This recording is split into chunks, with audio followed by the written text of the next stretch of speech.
আমার এক ভাই প্রশ্ন করেছেন যে আমি কুরবানির পশু কিভাবে নির্বাচন করব, কোন ধরনের পশু কুরবানির জন্য উপযুক্ত। প্রিয় ভাই, আপনাকে যে বিষয়টি চিন্তা করতে হবে কুরবানির পশুর ক্ষেত্রে, সেটা হচ্ছে এই পশুটাকে নিখুঁত হতে হবে। পশুটা অবশ্যই নিখুঁত হতে হবে, কোনো প্রকার ত্রুটি এই পশুর ভিতরে থাকা যাবে না। যেমন নাক, কান ইত্যাদি যদি তার নষ্ট থাকে, পা যদি নষ্ট থাকে, লেজ নষ্ট থাকে, তাহলে এই পশুটা দিয়ে কুরবানি হবে না। আপনাকে নিখুঁত পশু ক্রয় করতে হবে। দ্বিতীয়ত বিষয় হচ্ছে কুরবানির পশুর বয়সের ক্ষেত্রে আপনাকে লক্ষ্য করতে হবে। গরুর জন্য 2 বছর, ছাগলের জন্য 1 বছর আপনাকে নির্ধারণ করতে হবে। তবে যদি 2 বছরের গরু, 1 থেকে 1.5 বছরের গরু যদি আপনার 2 বছরের গরুর ন্যায় মোটা তাজা হয়, তাহলেও আপনি সেটা কোরবানি করতে পারেন। অথবা 6 মাস থেকে 9 মাসের যদি কোনো একটি ছাগল আপনার 1 বছরের ছাগলের ন্যায় মোটা তাজা হয়, তাহলেও কিন্তু আপনি সেটা কোরবানি করতে পারেন, এতে কোনো সমস্যা নেই।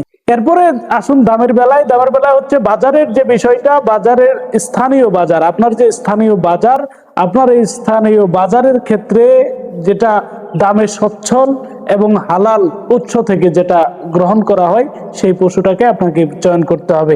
প্রিয় ভাই, কুরবানির জন্য কখনোই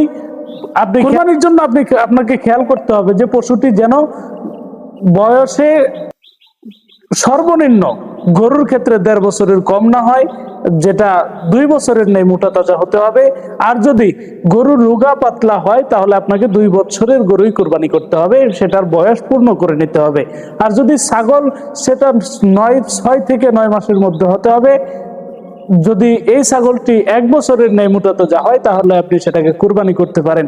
আর যদি রোগা পাতলা হয়, তাহলে অবশ্যই আপনাকে ছাগলের বয়স 1 বছর পূর্ণ করতে হবে।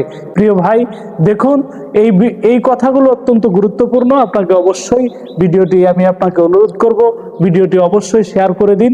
সারা পৃথিবীর সমস্ত মুসলমান যেন কুরবানির দিক থেকে একটি সুন্দর এবং স্বচ্ছ পশু কুরবানি করতে পারেন।